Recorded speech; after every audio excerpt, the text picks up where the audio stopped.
Alhamdulillah, alhamdulillahilladzi anzala as-sakinata fi qulubil mu'minin liyazdadu imanan ma'a imanihim. Asyhadu an la ilaha illallah wahdahu la syarika lah al-malikul haqqul mubin. Wa asyhadu anna Muhammadan abduhu wa rasuluhu shadiqul wa'dil amin. Allahumma passalli wa sallim ala rasulillahi Muhammadin khatamin nabiyyin wa ala alihi wa sahbihi ajma'in. Amma ba'du, fa ya ayyuhal hadirun usikum wa nafsi bitaqwallah faqad fazal muttaqun. Wa qala ta'ala fil Qur'anil Karim wa huwa asdaqul qailin. A'udzu billahi samiil alim minasy syaithanir rajim. Bismillahirrahmanirrahim. Fadhkuruni azkurkum washkuruli wala takfurun. Al-ayah. Sadaqallahul azim.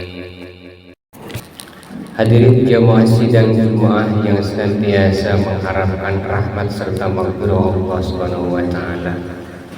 Pada kesempatan yang mulia ini, pada kesempatan yang berbahagia ini, khatib senantiasa berwasiat khusus kepada khatib pribadi dan umumnya kepada para jamaah.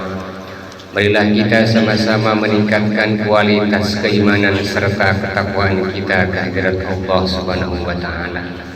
Karena hanya bekal keimanan dan ketakwaan yang akan mampu mengantarkan kepada kita untuk meraih kebahagiaan yang hakiki, kebahagiaan yang sebenarnya, baik itu kebahagiaan pada saat kita di dunia saat ini ataupun kebahagiaan kelak di akhirat. Jamaah rahimahumullah,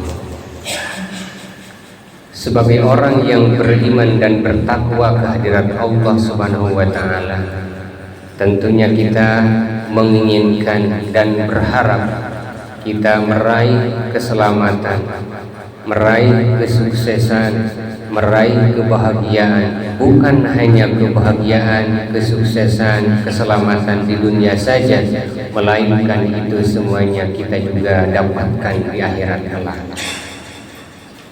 Lalu apa bekal yang perlu kita persiapkan? Paling tidak ada dua hal bekal yang mesti dan harus kita miliki, minimal salah satu dari dua bekal. Yang pertama adalah bekal rahmat kasih sayang Allah Subhanahu wa taala.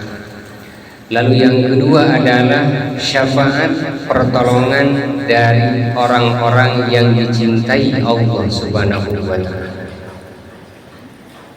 Berbicara yang pertama, kita meraih rahmat kasih sayang Allah Subhanahu wa taala.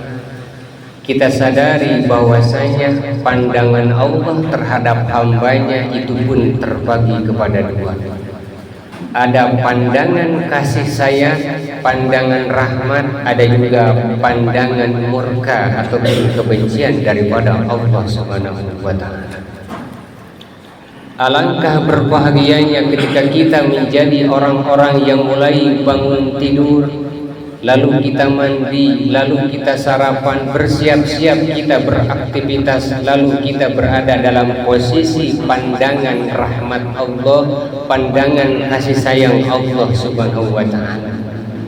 Dan sebaliknya, alangkah ruginya ketika kita mulai mata kita terbelalak di subuh hari, di pagi hari, kita mengatakan kita bergerak, hati kita adalah jauh daripada Allah Subhanahu wa taala, dan Allah tidak memandang dengan rahmat kepada kita. Naudzubillahi min dzalik.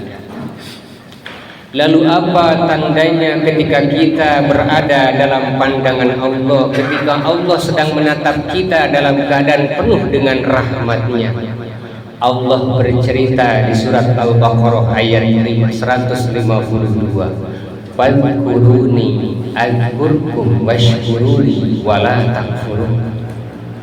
Kata Allah, ingatlah kamu sekalian kepadaku, maka aku pun akan ingat kepadamu. Washkuru, dan bersyukurlah kamu sekalian, wala takfuru, dan kamu sekalian janganlah ingkar terhadap nikmat. Jadi untuk menguji apakah kita sedang berada dalam tatapan rahmat Allah ataupun tidak, kita tidak usah susah payah bertanya kepada yang lain. Kita tinggal bertanya kepada diri kita sendiri, apakah yang ada dalam lintasan hati kita adalah Allah ataupun selain Allah.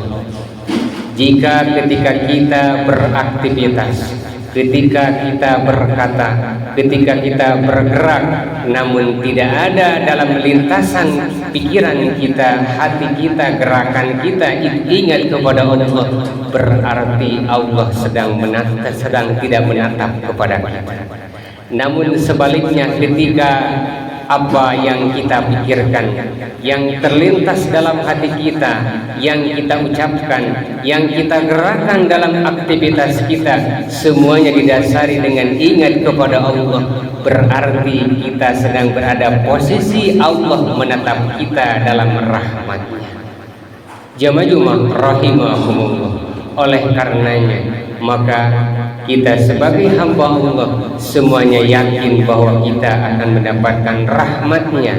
Kita yakin bahwa ketika kita pun punya kesalahan di hadapan Allah, Allah akan mengampuninya dosa-dosa kita. Yang penting kita yakin bahwasanya rahmat Allah maha luas, rahmat Allah maha besar, pengampunan Allah maha besar dibanding dengan dosa-dosa kita. Namun ketika kita memiliki kesalahan dan dosa adalah kita beristighfar, kita bertobat kepada Allah, kembali kepada Allah dan tidak melakukannya. Jamaah rahimahumullah. Lalu bekal yang kedua yang perlu kita persiapkan jamaah rahimahumullah, yaitu kita ingin mendapatkan syafaat pertolongan daripada Rasulullah sallallahu alaihi wasallam. Karena umat Rasulullah pun terbagi kepada dua dalam pandangan Rasulullah sallallahu alaihi wasallam. Ada Rasulullah yang memandang dengan cintanya, ada juga umat yang dipandang Rasulullah tidak dengan cintanya. Bukankah Rasulullah menyampaikan dalam sebuah hadis, man ahabbani kana ma'i fil jannah, barang siapa orang yang mencintaiku maka dia akan bersamaku di surga kelak. Amin ya Allah ya rabbal alamin. Namun alangkah ruginya ketika orang-orang yang mana dia tidak pernah dan bisa memandang Rasulullah dari mulai dunia sampai di akhirat. Rasulullah menyampaikan dalam sebuah hadis, fawailul liman la yaroni yaumal qiyamah, alangkah celakanya orang-orang yang tidak bisa melihatku pada hari kiamat. Jamaah rahimahullah. Semoga dengan kecintaan kita kepada Rasulullah sallallahu alaihi wasallam, dengan kita rajin beribadah, rajin membaca Al-Quran, rajin membaca salawat kepadanya, membuktikan bahwa kita cinta dan juga dicintai oleh Allah dan juga Rasulnya. Barakallahu li wa lakum.